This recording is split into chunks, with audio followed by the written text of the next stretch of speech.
jadi Nadiem pahlawan saya. Nadiem pasti bebas.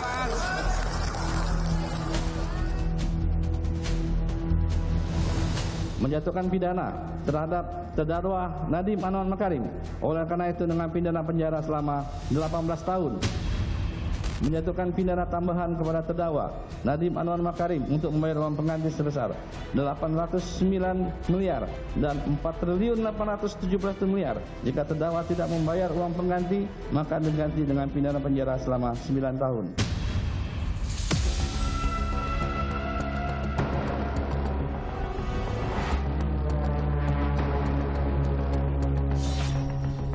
Saya hari ini dituntut secara efektif dituntut 28 tahun. Rekor. Lebih besar dari berbagai kriminal-kriminal lain. 18 plus 9. Dan plus 9 itu adalah uang pengganti. Dan uang pengganti itu adalah jauh di atas harta kekayaan yang saya punya. Untuk kesalahan apa? Tidak ada kesalahan administrasi apapun, tidak ada unsur korupsi apapun dalam kasus saya. Pahlawan ekonomi saya tetap di hati.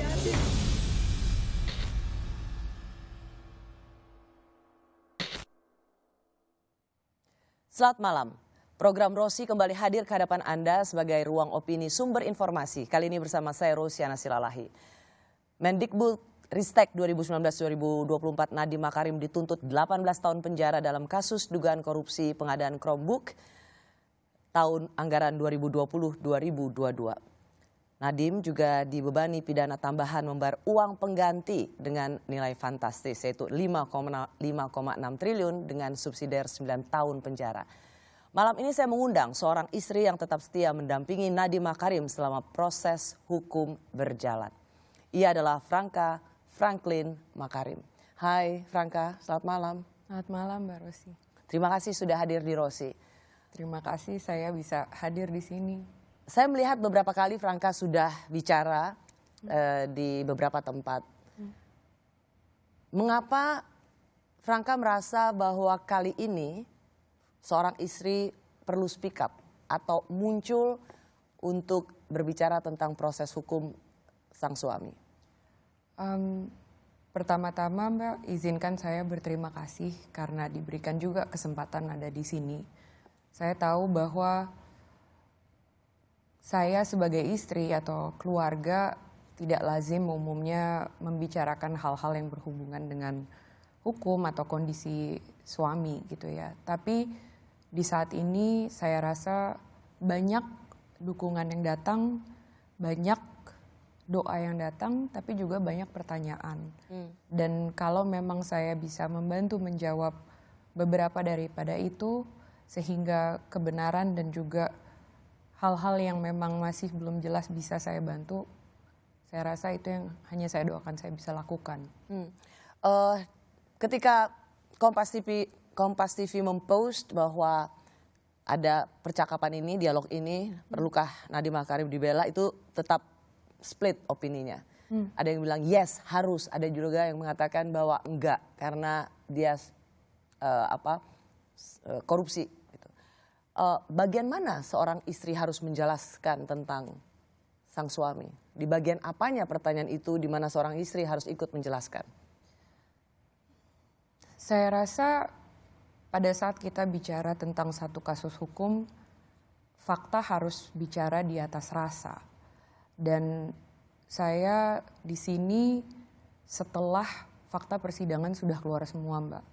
Biarpun memang belum usai dan ini adalah yang masih kita perjuangkan, tapi semua pembuktian sudah dilakukan dan semua dakwaan yang sudah dituduhkan sudah dipatahkan. Seperti mungkin yang tadi kita sempat lihat juga gitu ya, bahwa selama persidangan jelas terlihat bahwa dakwaannya tidak ada satupun yang terbuktikan, tidak ada kesalahan prosedur, suami saya tidak pernah menerima aliran dana apapun, tidak ada yang diperkaya oleh dia, dan Chromebook-nya pun masih dipakai sampai saat ini di seluruh Indonesia. Jadi saya juga mungkin di sini bertanya gitu, memang kasus ini jadi kenapa gitu? 18 tahun tuntutan dari jaksa, lalu ada uang pengganti 5,6 triliun, kalau itu tidak dibayarkan maka total 28 triliun seperti kata 28 tahun maksudnya masa penjaranya. Itu sesuatu yang sangat mengejutkan, shocking sekali bagi Anda dan keluarga. Sangat mengejutkan dan menyakitkan ya, karena bagaimanapun juga untuk mendengar bahwa semua fakta persidangan seperti tidak ada artinya gitu, masih aja gitu harus ini semua di titik ini dengan tuntutan tahun yang begitu luar biasa angkanya, dan angka daripada kerugian dan uang pengganti yang terus bertambah gitu, Mbak Rosi, itu berat sekali. Franka, kalau kita bicara soal timeline dari awal persidangan, rasanya dukungan untuk Mas Nadiem itu tidak semasif sekarang setelah pembacaan tuntutan. Betul. Setelah ada pembacaan tuntutan, memang selebriti, influencer itu banyak sekali yang membela Mas Nadiem. Saya mau klarifikasi, Anda pakai buzzer ya? Kami dari keluarga dan tim PH kita tidak pernah pakai buzzer. Dan saya juga dengar kok Mbak narasi itu gitu ya, karena sekali lagi kami bersyukur atas begitu besarnya doa dan dukungan yang datang bertubi-tubi gitu. Tapi kami juga menyadari bahwa hal ini mungkin terjadi karena ada jarak yang sangat besar antara tuntutan tersebut dengan kebenaran yang ada gitu. Jadi saya rasa kalau ada belasan juta dukungan dari masyarakat atau dari tokoh yang berbicara, apakah itu semuanya dibilang buzzer? Dan juga satu lagi, saya rasa bisa terlihat dengan cukup gamblang bahwa orang-orang ini adalah orang-orang yang menyuarakan aspirasi dan keprihatinannya gitu untuk hal ini. Jadi Anda ingin membutuhkan opini publik untuk mempengaruhi persidangan? Itu bukan yang saya bilang ya. Saya rasa publik sudah mempunyai akses yang sama sekarang dengan sistem keadilan kita, di mana informasi tidak bisa dibendung, kebenaran tidak bisa dibendung. Jadi kalau memang mereka mempunyai keprihatinan, pertanyaan, kritik, itu semua memang wajar saja. Tapi yang saya harapkan betul-betul, dan ini saya rasa diharapkan oleh pihak mereka juga, kritik dan opini harus berdiri di atas fakta yang utuh, itu Mbak. Yang paling terbaru, Franka, seorang pengacara bernama Hotman mempost di sosial medianya bahwa baru saja ditelepon oleh Presiden Prabowo. Kalimatnya adalah, Pak Presiden menanyakan bagaimana pendapat Hotman terhadap kasus Nadiem. Apakah dia bersalah atau tidak? Hotman bilang salah satu asisten Nadiem, Ibam telah divonis bersalah. Nah, kalau majelis itu sudah memvonis asistennya, bla bla bla. Tetapi poinnya adalah Presiden Prabowo menelpon pengacara bernama Hotman Paris Hutapea. Apakah ini membangun harapan untukmu?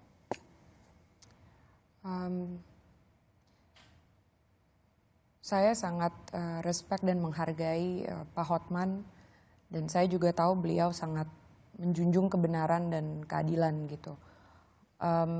Saya tidak bisa berandai-andai, Mbak Rosi. Saya hanya bisa berharap dan berdoa untuk apa yang di depan kita sekarang. Masih ada pledoi, dan setelah itu mungkin replik-duplik, dan setelah itu vonis. Untuk saya, keadilan masih dapat ditegakkan di depan mata kita. Jadi itu yang akan selalu saya doa dan perjuangkan bersama-sama dengan Mas Nadiem.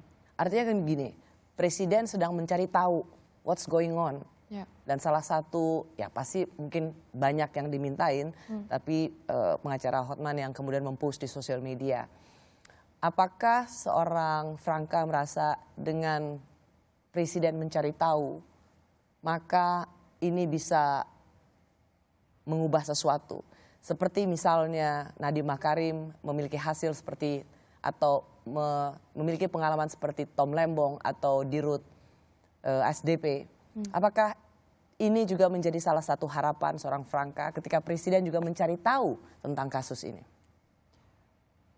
Saya bersyukur karena semua orang mencari fakta yang ada dan kebenaran yang ada. Harapan saya hanya selalu satu dari awal, agar kebenaran itu cukup untuk membawa suami saya pulang, Mbak Rosi. Pada akhirnya itu yang paling penting untuk saya, terlepas dari apa yang akan membawa dia pulang. Franka, ada satu hal yang saya ingin tanya tentang kasus ini. Oke. Salah satu keganjilan yang belum terjelaskan adalah kalau memang mereka yang selama ini mengikuti proses sidang benar dan perlu dibela, mengapa ada seorang asisten atau seorang staf ahli dari Mas Nadiem yang justru menjadi buron dan tidak bersama-sama mengikuti persidangan? Ini memang saya tahu menjadi keprihatinan yang besar. Itu pun menjadi keprihatinan kami.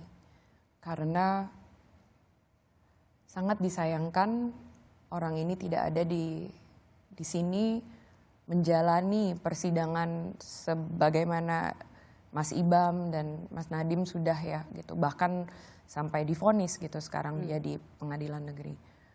Jadi saya tidak bisa menjawab kenapa dia tidak ada. Saya tidak bisa menjawab di mana dia harusnya ada dan bersikap, tapi saya pun menyayangkan dan itu sebenarnya pasti akan membuat semakin terang lagi semua ini. Kalau Anda merasa nggak sih seharusnya seorang staf ahli yang begitu dipercaya oleh Mas Nadiem pada waktu menjadi menteri ikut bersama-sama memperjuangkan keadilan bersama Ibam? Jadi jangan kabur. Apakah sebagai seorang istri dan sebagai sesama perempuan juga Anda merasa perlu menyuarakan, please Juristan, pulang dong. Kita sama-sama berjuang menegakkan keadilan. berat untuk saya membayangkan kalau misalnya seorang ibu harus menjalankan apa yang Mas Ibam dan Mas Nadiem sedang jalankan.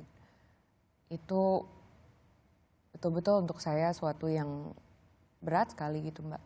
Tapi tentunya karena yang dituduhkan itu tidak benar dan kejujuran adalah cara yang terbaik untuk menjelaskan ini semua, tentunya kami mengharapkan ya dia ada di sini untuk menjadi bagian yang menerangkan kejadian yang sebenarnya.